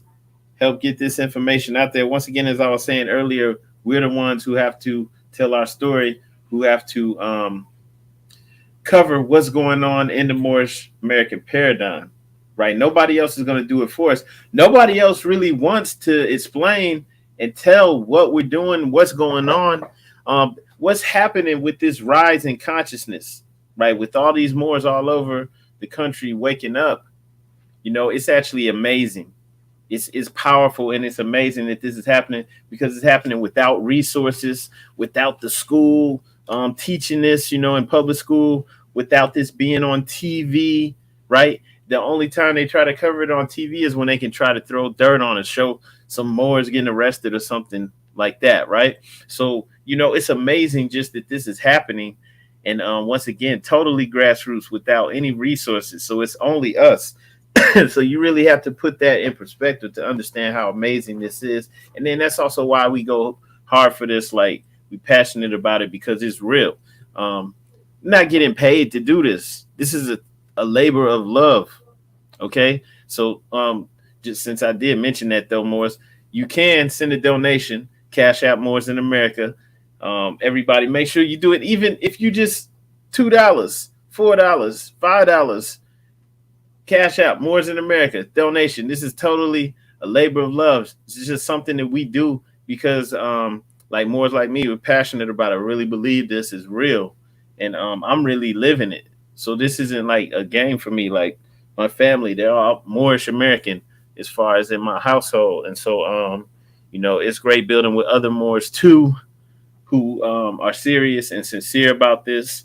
And, you know, it's just amazing that we're here and doing this right now and seeing ways that we can come together. All right. And then once again, just with us being able to do this without resources behind us, you know, this is powerful. And so that's why I'm saying, wow, at the very least, Moors, click the like and share button, because as I was saying, we're the only ones who are going to tell this properly, who are going to explain it, who are going to get this information out. So everybody watching should like and share this a couple of times by now. And Islam, brother, I'm glad you're back. Let's look. Just I don't want you to get cut off again. I'm not moving. Listen, my only son now, he's born in Miami Beach, Florida, and on South Beach. He's turning 4 like tonight at midnight. So it was like a whole batch of children just showed up. We told no to come back tomorrow for the party. It was like, okay. So you hold the whole like Sesame Street Bay band thing going on. They're left now. That's great that y'all get to celebrate this weekend. That's going to be amazing. Yeah. And that I'm glad you're there with the family, man. I know what that's like too. We have 5 children over here, so we always celebrating the birthday or something, man. Always a celebration. Right. Yeah. So I'm plugged up though, but go ahead. Man, it's been powerful building with you. To be totally honest, man, I can't recall where you left off, man. Oh, I was basically still explaining that chart, because see on the left hand side of the chart, read that chart. That's the most powerful explanations that has never really been said, that needs to be said and clarified in that way. You know, I want to ask you a question about that too. Yeah. So on the left it's mentioning Moab, President Day Moab. Okay. And I heard you saying how it's coinciding instead of saying it's a coincidence, right? Yes. This is like coinciding evidence. Coincidence of our connection as Moors to this land. Could you explain that a little bit for everyone that's listening? All right, Islam. You're still this is still the magistrate M. Sufi Il out of Philadelphia or Sheikh Maxim, and we're reading this unity fatwa, and it's giving on the left hand side, it's giving a much needed clarity of exemplifying why the prophet's saying these things and how legally protecting they are, and that they're still all there. We didn't have to go anywhere outside of Allah, even in that the words still land on greatness. See? And so that's what it's showing, because we've had people who've gotten their IRS like audit their whole life, and they tried to get all the powerful paperwork from all those groups on that chart, gave them paperwork, okay? And the IRS was like, yeah, whatever. We still about to garnish your wages. And that person made well over $1 million after taxes or whatever. See? And so they were going to get hit and their whole livelihood would have been gone. But 9 months later, after I gave that Moore 1 certificate with that Moore Science Temple letterhead, that IRS stopped the taxes. No 10 pages, no fancy language, nothing. All them fancy Moorish documents, all these processes and all that. Nope. I get one sheet of paper that shows in the Holy Bible where they shouldn't be taxed at. See? And so what happens is, it was because I used that language that's in that same left-hand side of the chart. That's why I'm getting to that. That's why I'm going there. I'm saying that left-hand side of the chart, I'm looking for a slice of it. But if you could read some of it. Oh, yeah. Here it goes. Okay. Islam. This is the jurisdictional overlay chart for any more adhering to the principles of love, truth, peace, freedom, and justice. Explaining the Mufti's fatwa for unity throughout our villages, towns, cities, districts, nation, and empire. Moors are modern Moabites. Moab is the American Indian country land that is corporately centralized in and around Moab, Utah. Stop. Woo! Huge. Nobody has said that. See, when I talk to the feds, they be like, yo, see, that you just talking heavy, because everybody dancing around the galaxy, this information. Mainly because they wasn't taught by Moors before the internet came out. We learned this style of kung fu before Google came out, baby. See, so everybody that got Google to learning more science, they kind of a little lazy, and they didn't necessarily get root teachings per se. Maybe they did, but most likely they didn't. So they can have a lot of information, but this information is because Moors had to survive before they could quickly pull up some Google or something, right? Imagine that. Is yeah. For the younger Moors out there, y'all don't know anything about that. Having to go to the libraries and having to get out and meet people and travel to get information. Yeah, you had to read real books and crack them and borrow them and lend them out and make Xerox copies, hard body, and all of this. So, but the main thing is you had to walk with those elder Moors who would teach you the real Jews and that real Moorish wizardry that you would say, oh, but the books say one thing, but when you really got to dunk on a person, this is how you're going to have to let LeBron James it for real. Forget what the videotape was talking about. You see. So, so with that being said is, that's the piece right there. Because remember, the prophet,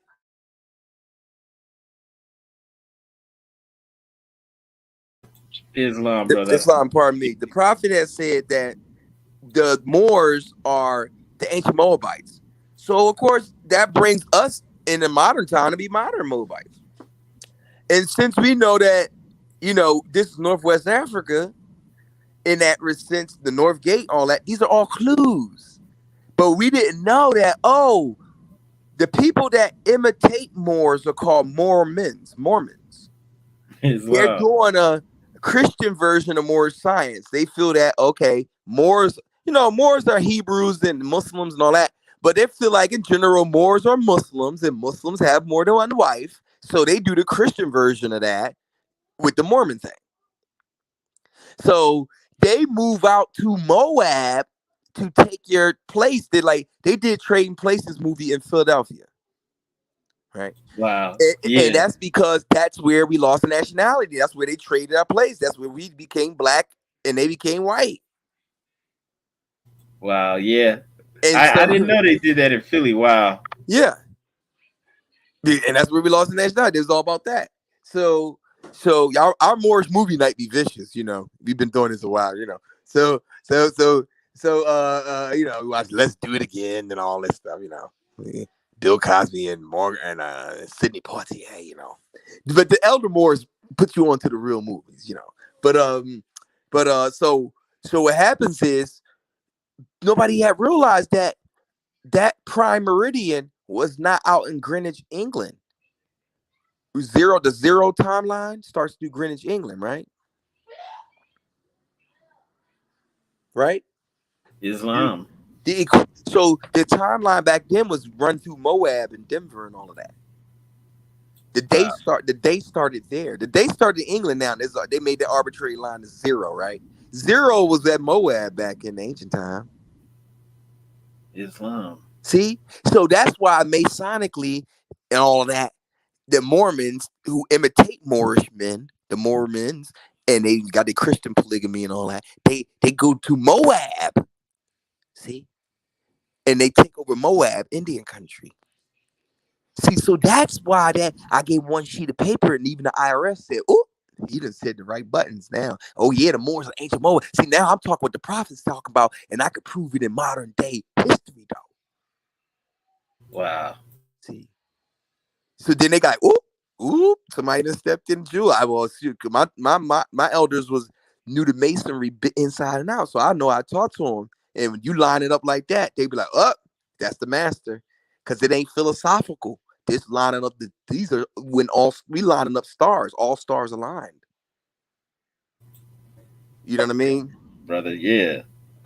So, but that's why that Moab Indian country, but go ahead. This next part is very instrumental to it as well. All right. Let me pull that back up. Okay. All right. In and around Moab, Utah, including all of the United States. Moab in colonial times was referred to as Morocco or the Rock of the Moors. Moabs/Moors. Moab Indian country in imperial times was referred to as Maghreb al-Aqsa, or in the English language, Far West Morocco. Ain't that deep? Far Western place. Woo! That's busting them over their head. Nobody had ever told the feds that clarity. They kept you could get all these Arabs from the east, all these different Muslims. They was all chumping the best Moors I know. Still, I mean, who was answering them right? They was like, oh, how could y'all have a Moorish flag and y'all be Moorish flag when there's already a Moroccan flag and all that stuff? And I always had the answer, but it's a shame if you didn't. So the people were sheepish about that. They didn't. So they couldn't really. You couldn't perfect your full swag with your jurisdiction. Whatever you thought you was doing in Moorish science really couldn't really fully work for you if you didn't emotionally, not just mentally too. You had to emotionally understand how we are Moabites and all that, and how Morocco. Because what happens is, how you from Morocco? Tashriq Bey telling you from Morocco, but then you telling people you Morocco. That sounds crazy.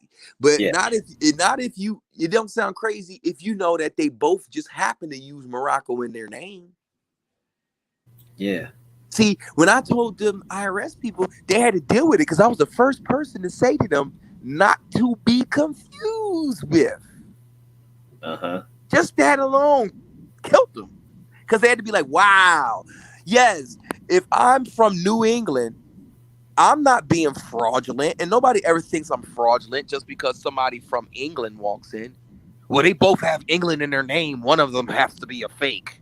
Yeah. Well, no. one's England, and then some people who are partially blood related, or I guess they think they're blood related. They moved. They live thousands of miles away, and they call it New England, but that's not they call it New York. That's Old York. They call it New Amsterdam. That's old. That's just Amsterdam. They call it Mexico. They call it New Mexico. But nobody's saying the New Mexico guy is fake or the Mexico guy is fake, because they both have Mexico in the name. Exactly. And as you said, though, one of the key things is, so they think, like it's a part of our religion. This is what we believe to be true. Right. Then you can stay on that, just like the Jews, and they gave them a whole land because they said, since they believe, since we know they're not Falasha, black as night Jews from Ethiopia or Kush, they're not from that land, but since they believe they're Jews by religion, we're going to kill the Palestinians and we're going to give them a whole country of their own called Israel, just off that belief. Well, if you can do it for them, I believe I'm Moabite too. Thank you. Pick it up. Islam. I believe I'll be out. Right from India country. See, they can't handle me. Yeah. Because I emotionally understand that too. I don't just mentally feel that way. I actually feel that way inside. Yeah. See, so they can't deal with my chakras. All 7 chakras is on tilt. They can't deal with it. Yeah. So because a lot of foreigners over in North Africa, the nation state of Morocco, the Kingdom of Morocco, they would say that the Maghreb Alaska is Western Sahara or the Mauritania. No, that's why we say in Arabic, Al-Aqsa means the extreme. The United States, or North America rather, is the Morocco of the world, because Morocco just means, Maghreb means the place of the sunset. See, you don't know Arabic and stuff, so they can say whatever. But no, Morocco means the place of the sunset. Inside of Africa, the sunset place of that land is the Kingdom of Morocco. The place where the sun sets on the whole entire planet is California, or guess what? Even for the furthest west you can go is what? Alaska. Al-Aqsa. No, Al-Aqsa. Yes. Alaska. See? Yeah. Maghreb, Alaska. Islam. See when I had to deal with them, I could write one sheet of paper and then make it go away, because they like the language is perfect. Because they know I know the secret. I'm writing it Masonically, the language perfect. They don't want to box with me in real life. Yeah. Because I'm writing it perfectly. I'm fulfilling with the prophecy. And I'm like, it's like the prophet wrote it. And then all I gotta do is like actually go put hand the check in and with a counter. I'm willing to do that. Islam. Everybody else want to make it more fancier. Not me. I'm good. I'm a Taurus. I'm real basic like. Islam. You know what I mean? So I ain't gotta be an air sign about it. You go ahead and let them Geminis rule the nation you want. You better get a stable, coalition going on or something. But I'm an earth sign, so I'll never have to be sophisticated. I could be like, well, Allah said it in the Surah, Allah said it in the Bible, Allah said it in Circle 7, wherever Allah said it out of the Jesus, Buddha, Confucius on the front of the nationality card, I'm safe. Thank you. Praise Allah. Pick it up. Islam. And then everybody will support you. The feds, everybody. Islam. Man, that's beautiful. I wanted to ask about the date up here. Was this when you created this, or was this actually for like a conference? That's when I created it and finalized it. But that's what it says on the left, not to be confused with. That was it. So it's saying that. So the Europeans totally understood. They just said it was no other Moors, even no matter how knowledgeable they were, they just wasn't basic with their understanding. To just be basic like that. Oh, why is we Morocco? Oh, because we just happen to be Morocco, my name. But because I was able to say to them, oh no, they're not Morocco either. They're like, they're not? No, they're very proud of their name. They're called Kingdom of Morocco. They just have Morocco in their name. Yeah. And we're called Far West Morocco. We have Morocco in our name too. But you might both just say Morocco, but both of us can use it, I guess, And a lot of people don't know this, but like Mexico is actually Estados Unidos Mexicano. It's the United States of Mexico, and so this is the United States of America. So, but yeah, the Treaty of Peace and Friendship is really Americanos. So it's really talking about the American Mordecanos, Moors. Yeah. You know what I mean? But that's another time. But just with all that sophisticated information, they still ain't tell you Moab Indian country, G-Money was right there. And that's the fulfillment of the prophet's teaching. Yeah. And that the Mormons, the Moorish imitation of Moorish men out there doing their thing in Moab for that Masonic reason specifically. Nobody can get around that. Nope. Well, wait. Can't. Yeah, and man, I could be mistaken, but don't they refer to their churches as temples? I wouldn't be surprised. I forgot. Tabernacles, I don't know. Yeah. I know they have some other name for it. But man, this has been a powerful build. We definitely gonna have to run this back again, brother. It'd be a pleasure to have you on again. I really want to thank you for coming on here, explaining this chart to us and just building on some of the things you have going on. I do want to remind everybody, make sure you check out this brother's links. They're in the description for this video. It's been a powerful build. Everybody make sure you click like and share. Brother, if there's anything else that you want to say, just in closing, anything you want to share, brother, the floor is yours.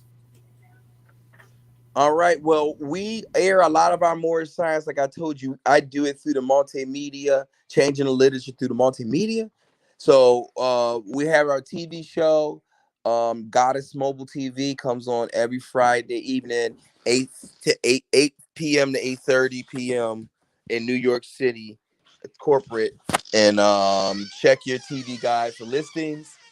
And praise Allah, give high honors, holy and divine prophet, no Ali, give honors from A to Z to all of you, Moors. We love you, Moors, and offer dua and well wishes to hear to all us in the Sheikh of Maxim in Philadelphia to keep the energy going. And my Cash App is 711 Mobile. That's $711 Mobile. And, I'll definitely hit you with the tax immunity forms, the vaccine immunity forms. And then my stuff is 1 page, 2 pages. It's just saying what Allah said, what the prophet said. And, stop it like a cold bullet. Praise Allah. Islam. All right, Islam. Once again, it's been great having you on. Hang on a second after we close out. All right, peace and love, Moors, everybody. Make sure you like and share the video. Peace. Peace. Yeah.